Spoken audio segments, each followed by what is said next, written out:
सखी, आज हम जानते हैं गर्भावस्था में उच्च रक्तचाप की समस्या। गर्भावस्था के दौरान एक महिला के शरीर में कई तरह के बदलाव आते हैं, जिससे कई तरह की शारीरिक समस्या उत्पन्न हो सकती है। उच्च रक्तचाप भी ऐसी समस्या है जिसका सामना किसी भी गर्भवती महिला को करना पड़ता है। वैज्ञानिक शोध के अनुसार गर्भावस्था के दौरान हाइपरटेंशन मां और भ्रूण की मौत का कारण भी बन सकता है। इसलिए जरूरी है कि हाई ब्लड इससे निजात पाने संबंधी हर जानकारी गर्भवती महिला के पास होनी चाहिए। गर्भावस्था में उच्च रक्तचाप जेस्टेशनल हाइपरटेंशन क्या है? उच्च रक्तचाप वो चिकित्सीय स्थिति है जिसमें धमनियों में रक्त का दबाव बढ़ जाता है। प्रेगनेंसी के दौरान होने वाली इस समस्या को जेस्टेशनल हाइपरटेंशन के नाम से जाना जाता है, जिसका सामना कोई भी गर्भवती महिला कर सकती है। गर्भावस्था के दौरान उच्च रक्तचाप के सामान्य और गंभीर रूप दिखाई दिए जा सकते हैं। उच्च रक्तचाप कितना आम है? गर्भावस्था के दौरान हाइपरटेंशन एक आम समस्या है। विश्व भर में प्रेगनेंसी में उच्च रक्तचाप लगभग 10% महिलाओं को प्रभावित करता है, जिसमें 3 या 5% महिलाएं प्रीक्लैम्सिया हाइपरटेंशन का एक प्रकार जिसका शिकार होती है। गर्भावस्था के दौरान उच्च रक्तचाप अपने विभिन्न रूपों से एक महिला की तकलीफ बढ़ा सकता है। गर्भवती उच्च रक्तचाप यह गर्भावस्था के 20वें हफ्ते के बाद शुरू होता है और डिलीवरी के बाद 12 हफ्ते में अपने आप ठीक हो जाता है। मां और भ्रूणों पर इसका नुकसान कम देखा गया है, लेकिन यह भविष्य में गंभीर स्थिति पैदा कर सकता है, जैसे जन्म के शिशु के समय कम वजन या समय से पहले जन्म। यह रक्तचाप प्रीक्लैम्सिया की वजह बन जाता है। क्रोनिक उच्च रक्तचाप यह गर्भावस्था के 20वें हफ्ते से पहले या एक महिला के गर्भवती होने से पहले शुरू होता है। जांच के अभाव में इस रक्तचाप का पता लगाना मुश्किल हो सकता है। यह रक्तचाप भी प्रीक्लैम्सिया का कारण बन सकता है। प्रीक्लैम्सिया इस अवस्था में गर्भावस्था के 20वें सप्ताह के बाद रक्तचाप अचानक बढ़ जाता है। ऐसा आमतौर पर तीसरी तिमाही में होता है। गर्भावस्था के दौरान यह रक्तचाप मां और शिशु के लिए घातक हो सकता है। इसके लक्षण लीवर, किडनी खराब कर सकते हैं और मूत्र में प्रोटीन की मात्रा बढ़ने से हो सकता है।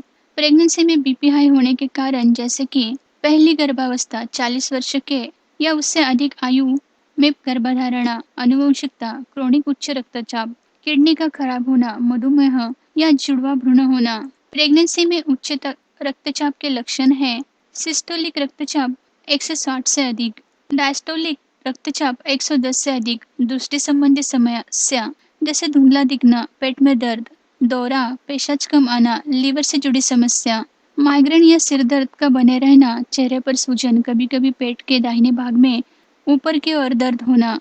जेस्टेशनल हाइपरटेंशन का निदान उच्च रक्तचाप के लक्षण दिखने पर इसका निदान आवश्यक हो जाता है। हाई बीपी की जांच भविष्य में जोखिम से बचने के लिए मदद करेगी। गर्भावस्था में उच्च रक्तचाप की जांच डॉक्टर के निम्नलिखित बिंदुओं का सहारा लेकर कर सकते हैं। जांच के पहले चरण में डॉक्टर आपके रक्तचाप की जांच करेंगे। जांच के दौरान अगर सिस्टोलिक रक्तचाप 140 से अधिक है, डायस्टोलिक रक्तचाप 90 से अधिक पाया गया, तो यह माना जाता है कि आपको जेस्टेशनल हाइपरटेंशन है। जांच के दूसरे चरण में डॉक्टर प्रीक्लैम्सिया जैसे रक्तचाप विकारों की पहचान करने के लिए यूरिन टेस्ट कर सकते हैं। जेस्टेशनल हाइपरटेंशन की स्थिति में प्रोटीन यूरिन में नहीं पाया जाता। वहीं अगर जांच के दौरान अगर यूरिन प्रोटीन की मात्रा 5 ग्राम 24 घंटे में पाई गई, तो यह प्रीक्लैम्सिया की लक्षण हो सकता है। यूरिन टेस्ट के साथ साथ डॉक्टर रक्त जांच के जरिए प्लेटलेट्स भी चेक कर सकते हैं, क्योंकि प्रीक्लैम्सिया की स्थिति में प्लेटलेट्स तेजी से गिरने लगते हैं। इसके अलावा डॉक्टर ब्लड टेस्ट में प्लाज्मा और यूरिक एसिड की जांच भी कर सकते हैं। इसके अलावा भी और जांच डॉक्टर कर सकते हैं। प्रेगनेंसी में हाई बीपी का इलाज करने के लिए, एक तो क्रोनिक हाइपरटेंशन की स्थिति को नियंत्रण करने के लिए, दूसरा प्रीक्लैम्सिया जैसे उच्च रक्तचाप विकारों को ठीक करने के लिए इलाज करवाना जरूरी है। प्रीक्लैम्सिया की मौजूदा स्थिति जांचने के लिए डॉक्टर महिला और भ्रूण को ठीक से मॉनिटर करते हैं।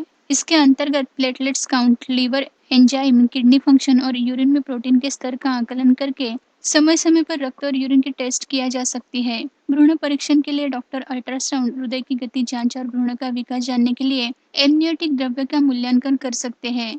सीजर यानी सिजेरियन डिलीवरी बचने से लिए महिलाओं को मैग्नीशियम सप्लेट जैसी एंटीकॉन्सिल दवा दे सकते हैं। उच्च रक्तचाप को नियंत्रित करने के लिए और उसे रोकने के लिए इंट्रावेनस दवा नसों के माध्यम से गर्भवती महिला को दी जा सकती है। साथ ही भ्रूण के फेफड़ों के विकास के लिए स्टेरॉयड इंजेक्शन भी दिया जा सकता है। अगर प्रीक्लैम्प्सिया की स्थिति में महिला अपने गर्भावस्था के 34 सप्ताह या उससे ज़्यादा का समय पार कर चुकी है तो डॉक्टर जल्द से जल्द प्रसव का फैसला भी ले सकते हैं। गर्भावस्था में उच्च रक्तचाप को नियंत्रित रखने के लिए डाइट प्लान को शामिल करना जरूरी है। उन खाद्य पदार्थों को शामिल किया जाए जो उच्च रक्तचाप को नियंत्रित करने में काम करते हैं, जैसे कि कम सैचुरेटेड फैट, कुल फैट और कोलेस्ट्रॉल वाले खाद्य पदार्थ, फल, सब्जियां और कम वसा वाले डेयरी उत्पादन, साबुत अनाज, मछली और नट्स, कम फैट्स और पोटेशियम युक्त मिठाई और पेय आदि, कैल्शियम, मैग्नीशियम, प्रोटीन और फाइबर युक्त खाद्य पदार्थ। गर्भावस्था के दौरान उच्च रक्तचाप को नियंत्रण रखने के लिए स्वस्थ आहार खाएं। इसके साथ ही डाइट को शामिल करें, फिजिकल एक्टिविटी करें, धूम्रपान न करें, शराब का सेवन न करें, नमक का सेवन न करें। डॉक्टर की सलाह पर ब्रीदिंग एक्सरसाइज हमेशा करनी चाहिए। इसके अलावा बीपी कंट्रोल के लिए योग किया जाए तो बेहतर है। साथ ही आप घरेलू उपचार का भी फायदा उठा सकते हैं। तो सखी, आज हमने जाना गर्भावस्था में उच्च रक्तचाप की समस्या। हमारी दी हुई इंफॉर्मेशन आपकी गर्भावस्था की अवस्था और परिस्थिति को जांचने में मदद करेंगी। सखी, अगर आपके कोई भी सवाल हो तो आप हमें जरूर पूछिए, हम उसका जवाब देने की कोशिश करेंगे। हमारी वेबसाइट www.गर्भसंस्कार.in से भी आप ज्यादा से ज्यादा जानकारी प्राप्त कर सकती हैं। मिलते हैं नई वीडियो के साथ। धन्यवाद।